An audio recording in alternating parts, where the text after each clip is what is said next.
पुरुषोत्तमम् वंदे पुरुषोत्तमम्। आज हम परम प्रेममय श्री श्री ठाकुर अनुकूल चंद्र जी के एक दिव्य लीला के बारे में वर्णन करेंगे। शीर्षक है सिर्फ मेरे लिए। ठाकुर बंगला का निराला निवेश के दक्षिण तरफ एक सहजन का पेड़ था। बाद में पेड़ के चारों तरफ सीमेंट के चबूतरा बनाया गया।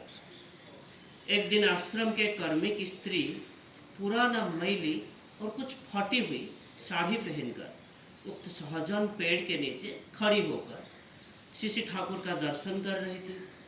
उनके स्वामी श्री ठाकुर के नियत कर्मी हैं। पारिवारिक जीवन की नित्य समस्याएं, दुख, आर्थिक खिंचता, ये सब रहने के बावजूद श्री ठाकुर से युक्त रहकर बड़े आनंद से जीवन यापन कर रहे हैं। उन लोगों का एकमात्र भरोसा परम प्रेममय श्री ठाकुर है। एक दिन सुबह का लगभग 9:30 बजा होगा।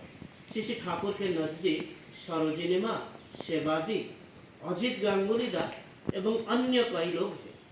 श्री ठाकुर बहुत आनंद के साथ तंबाकू सेवन कर रहे हैं। अचानक श्री ठाकुर अजितदा से बोले, दो बहुत अच्छे साड़ी लाकर दे सकते हो क्या अजितदा? फिर अजितदा जी हाँ कहकर साइकिल लेकर देवघर बाजार से कुंडूदा की दुकान से दो अच्छे साड़ी लाए। श्री ठाकुर उक्त साड़ी उनके ही सेवारत एक माँ को दी और यह दृश्य देखकर अजितदा के मन में कुछ उथल पुथल होने लगा। वे मन ही मन सोचे कि श्री ठाकुर जिस माँ को ये दोनों साड़ी दिए उसके पास तो साड़ियों का अंबार सा है। वो तो अंतर्यामी है। सहजन पेड़ के नीचे वो जो माँ खड़ी है उसको तो दे सकते थे। अजितदा के मन में यह विचार आने के साथ ही श्री ठाकुर अजितदा को फिर बोलते हैं, अजितदा और दो साड़ी लेकर ला सकते हो? उसी समय अजितदा के पास पैसा तो था नहीं। फिर वो बाजार गए और बाजार जाकर कुंडूदा की दुकान से दो और साड़ी उधार खरीद लाए और श्री ठाकुर को दिए। श्री ठाकुर अजितदा को बोले, वो जो माँ सहजन पेड़ के नीचे खड़ी है, जाओ उनको देकर आ जाओ। फिर अजितदा के मन मुताबिक ऐसे बात होने के कारण वो बहुत उत्फुल्ल हो उठे और उत्फुल्ल होकर वो दोनों साड़ी लेकर उक्त माँ को देते हुए बोले, श्री ठाकुर ये दोनों साड़ी आपको देने बोले। सहजान पेड़ के नीचे जो माँ खड़ी थी वो माँ बोली, मैं तो यह कपड़े के लिए नहीं आई हूँ, मैं तो सिर्फ श्री ठाकुर का दर्शन के लिए आई हूँ।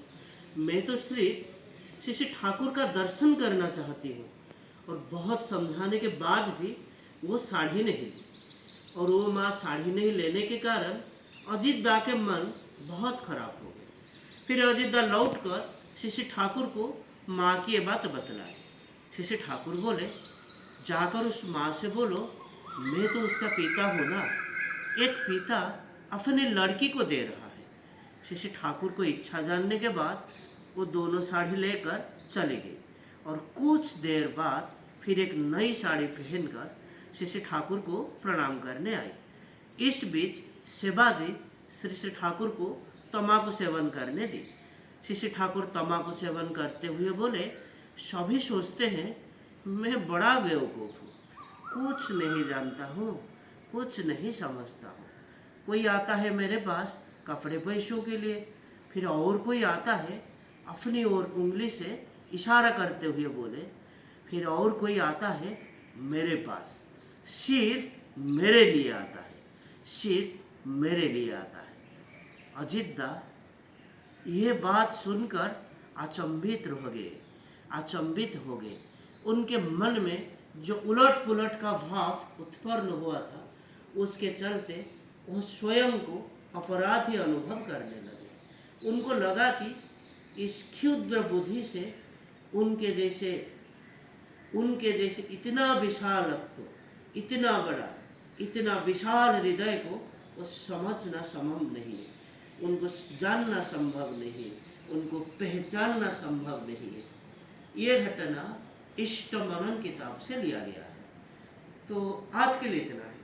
वंदे पुरुषोत्तमम। वन्दे पुरुषोत्तमं। जय गुरु।